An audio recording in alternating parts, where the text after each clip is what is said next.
আজকে দেখাবো কিভাবে ফেটে যাওয়া দুধ দিয়ে মজাদার মিষ্টি বানানো যায়। মিষ্টিটা খুবই মজা হয়েছিল খেতে। তো আমি চুলায় যখন দুধ বসিয়েছিলাম তখন দুধটা আমার কেটে গেছে, কারণ হচ্ছে এখন প্রচণ্ড গরম পড়েছে। আম কাঁঠালের সময়, আম কাঁঠালের সিজনে বেশিরভাগ সময় দুধ ফেটে যায়। তো আমি তখন ভিডিও বানানোর প্রস্তুতি ছিলাম না, কারণ আমি তখন বুঝতে পারিনি যে আমার দুধটা ফেটে যাবে। তো আমি ছানাটা ফেলে দিইনি, ছানাটা হচ্ছে আমি একটা কাপড় দিয়ে ভালো করে নিগড়ে নিয়েছিলাম পানিটা। তারপরে এখানে অল্প একটু চিনি আর একটু আটা দিয়ে তারপরে আমি ছানাটা ভালো করে ময়ান করে নিচ্ছি, কারণ হচ্ছে এটা ভালো করে মতে নিতে হবে, আর নয়তো মিষ্টিটা ফেটে যাবে। ফেটে গেলে এটা ভেঙে যাওয়ার সম্ভাবনা আছে, এই জন্য আমি একটু ভালো করে মতে নিব। তো মিষ্টিটা আসলে খুবই ভালো হয়েছিল, খেতে অনেক মজা হয়েছিল, যেহেতু এটা ছানার মিষ্টি।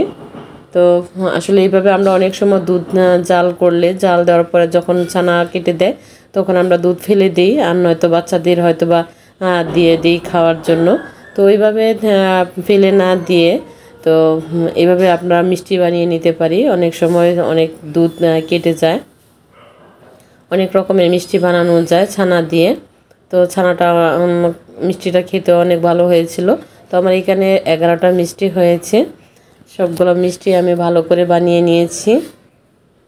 এখন আমি এটা তেলের মধ্যে ভেজে নিব। তেলের মধ্যে ভেজে নিয়ে একটু কালার করে ভেজে নিব। এখন অনেক গরম পড়েছে, গরমের কারণে আম কাঁঠালের সিজনে এমনিতেও দুধ অনেক সময় কেটে যায়, দুধ অনেক নষ্ট হয়ে যায়।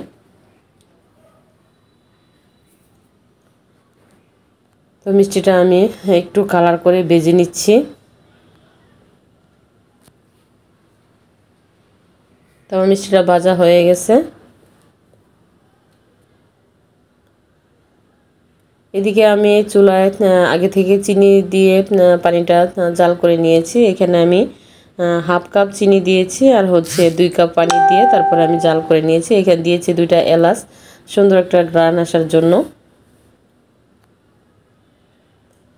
যতক্ষণ না পর্যন্ত আমার মিষ্টিটা ভালো করে শিরার ভিতরে ঢুকে ততক্ষণ না পর্যন্ত আমি এটা ভালো করে জাল করে নেব।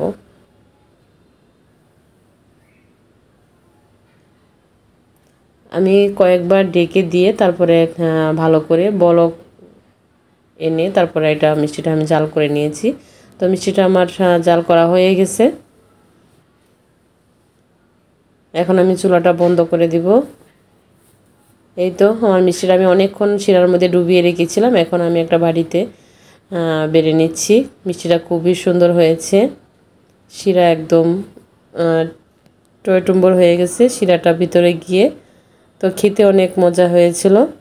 আপনারা এইভাবে ট্রাই করতে পারেন, ছানা ফেলে না দিয়ে সবাই এইভাবে বানিয়ে খেতে পারেন। বাচ্চাদেরকে দিলে অনেক খুশি হবে, আর ঘরে বানানোর জিনিসই সবসময় ভালো হয়।